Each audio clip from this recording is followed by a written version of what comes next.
Hello, welcome to my channel math GB. তো আমি Jasim sir তোমাদেরকে আজকে যে ক্লাসটা করব ক্লাস 10-এর ম্যাথ সাজেশান। ঠিক আছে, আজকে আমাদের 13 নম্বর ক্লাস, অর্থাৎ 13টা অঙ্ক এর আগে করে দিয়েছি। তো এই 12টা অঙ্ক হয়ে গেছে, আজকে 13 নম্বর ক্লাস। তো তোমরা প্রত্যেকে ক্লাসটা পুরো কন্টিনিউ করো এবং অঙ্কটা দেখো, খুবই গুরুত্বপূর্ণ অঙ্ক তোমাদের পরীক্ষা আসার জন্য নিয়ে এসছি। দেখো, ফার্স্ট দেখে নেব যে অঙ্কটা কি। a by 1 minus A plus B by 1 minus B plus C by 1 minus C is equals to 1 হলে 1 by 1 minus A plus 1 by 1 minus B plus 1 by 1 minus C এই ভ্যালুটা কত আমাকে বার করতে বলছে। একদম ইজিলি আমরা করে দেবো। এটা থেকে কিন্তু আমাদেরকে এইটা প্রমাণ করতে বলছে। ঠিক আছে, পরীক্ষায় অনেক সময় এই অঙ্কটা 2 নম্বরের জন্য আসতে পারে, আবার 3 নম্বরের জন্য আসতে পারে। ঠিক আছে, তো শিখে রাখলে তোমরা দুটোই করতে পারবে। 3 নম্বর দিলে তো ভেরি গুড।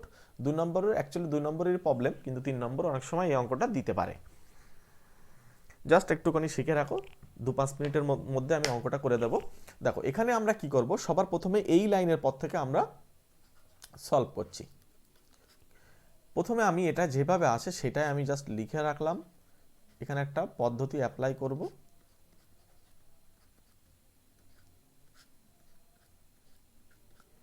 আমি কি করব, যেহেতু আমাকে 1 বাই 1 মাইনাস এ আনতে হবে, তাহলে আমি এর সঙ্গে একটা 1 কিন্তু আমি যোগ করব।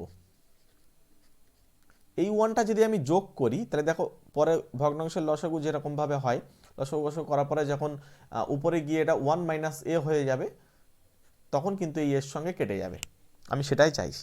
ঠিক আছে, তাহলে একটা এ আমি এই একটা 1 আমি যোগ করলাম, তাহলে এই এর সঙ্গে আরও একটা 1 যোগ করলাম, প্লাস দিয়ে সি বাই 1 মাইনাস সি এর সঙ্গে আরও একটা 1 যোগ করলাম, আর ওই পাশে আমাদেরকে একটা 1 আসে।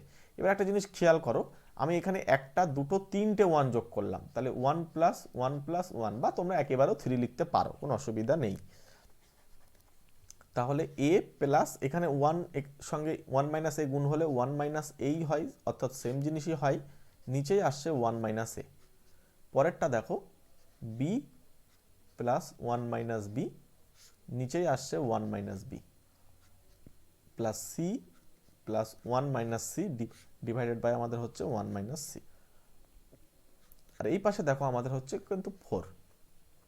এবার এই এ আর এই এ কিন্তু আমরা ক্যান্সেল করতে পারছি, এই বি ক্যান্সেল করতে পারছি, এবং এই সি ক্যান্সেল করতে পারছি, তাই না? তাহলে আমরা উপরে পাচ্ছি 1 আর নিচে পাচ্ছি 1 মাইনাস এ, প্লাস উপরে পাচ্ছি 1 আর নিচে পাচ্ছি 1 মাইনাস বি, আর উপরে পাচ্ছি 1 minus C is equals to কিন্তু আমাদের 4 আসলো। এবং এটাই তোমাদের কিন্তু আনসার। কতক্ষণ সময় লাগলো একটা অঙ্ক করতে? আমি তো তোমাদেরকে বুঝিয়ে বুঝিয়ে করলাম বলে হয়তো একটু সময় লাগছে।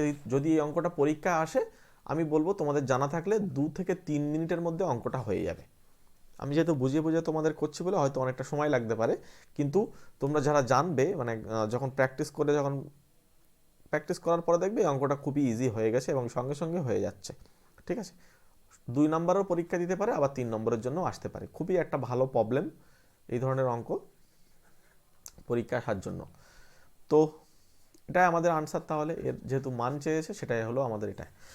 তো যাই হোক, প্রত্যেকে কমেন্ট করে জানিও যে কেমন লাগছে তোমাদের অঙ্ক, এবং তোমরা চাইলে আমাকে কমেন্ট করে জানাতে পারো যে কোন ধরনের অঙ্ক তোমাদের প্রবলেম হচ্ছে বা আটকে যাচ্ছে, সেটা আমি সলভ করে দেব। ঠিক আছে, অবশ্যই তোমরা চ্যানেলটিকে সাবস্ক্রাইব করে নাও। প্রত্যেককে থ্যাংক ইউ। সাবস্ক্রাইব করার জন্য দেখবে এই জায়গাটায় একটা গোল মতো আছে, সেখানে জাস্ট একবার ক্লিক করো, দেখবে একটা পেজ খুলে যাবে, ওখানে সাবস্ক্রাইব লেখা উঠে আসবে, ওখানে ক্লিক করলে সাবস্ক্রাইব হয়ে যাবে। সাবস্ক্রাইব করলে পরবর্তী যখন আমি কোনো অঙ্ক, ভালো ভালো অঙ্কগুলো নিয়ে আসবো, তোমাদের সঙ্গে সঙ্গে তোমরা সেই ক্লাসগুলো দেখতে পাবে। ক্লাস 11-এরও ম্যাথ করানো হবে এই চ্যানেলে, সুতরাং তোমরা জুড়ে যাও। 11, 12 সবই হবে, আস্তে আস্তে আসবে। ওকে।